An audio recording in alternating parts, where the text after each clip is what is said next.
I like quiet and solitude. That's who I am. Yet I often find myself surrounded by extroverts, and that leads to some awkward moments. Because I can sit back and simply observe, ignoring the expectation to join the conversation, jump into gossip, and always be on.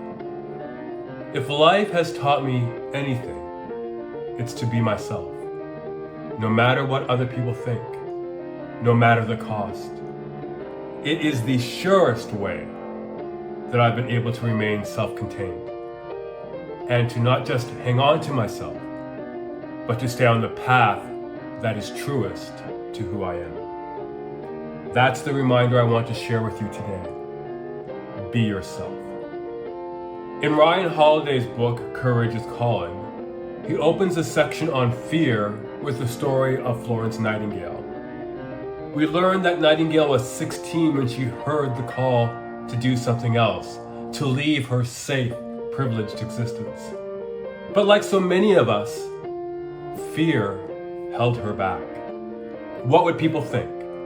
How could she disappoint the people closest to her? How could she stray from the path that had been laid out for her? And it would be another 8 years before she finally broke free of familial and societal expectations to follow her path, to heed a call to adventure. Despite the chorus of people telling her she'd fail, that she was crazy, that it was better to stay on the safe path, she had the courage to assert herself, to know what was true. That's what truly being yourself looks like.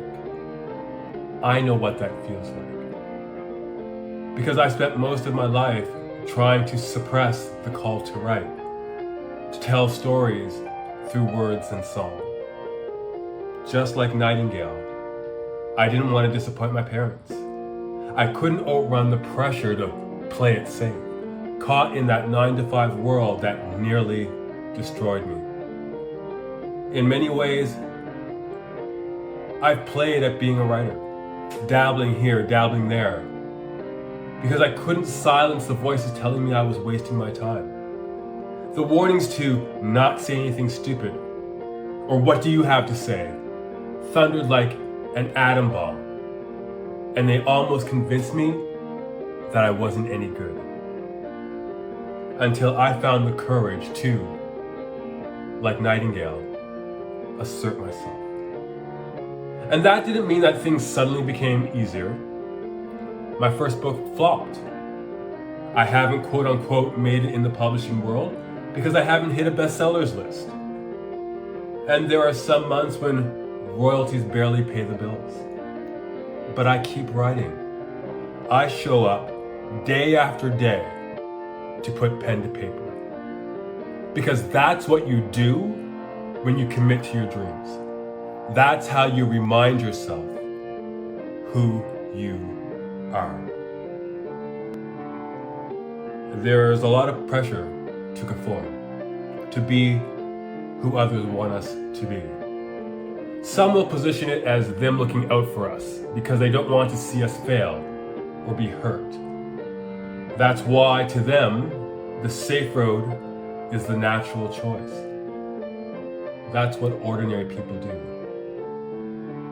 But if you know anyone who's achieved their dream, you know that they are anything but ordinary. They told ordinary in not so polite terms to go play where the sun don't shine. Now's the time to be yourself, to stop playing small. I know it's not easy. I know you may have doubts and demands or be downright scared. And if that's the case, ask yourself this.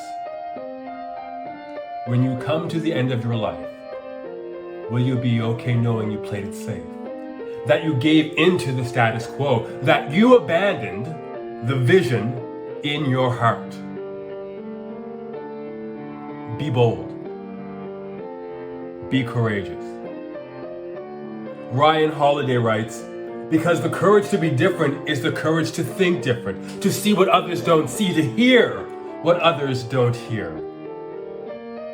Life is short, and the only way to live it fully is to have the courage to be yourself, unapologetically, relentlessly, and without asking for anyone's permission.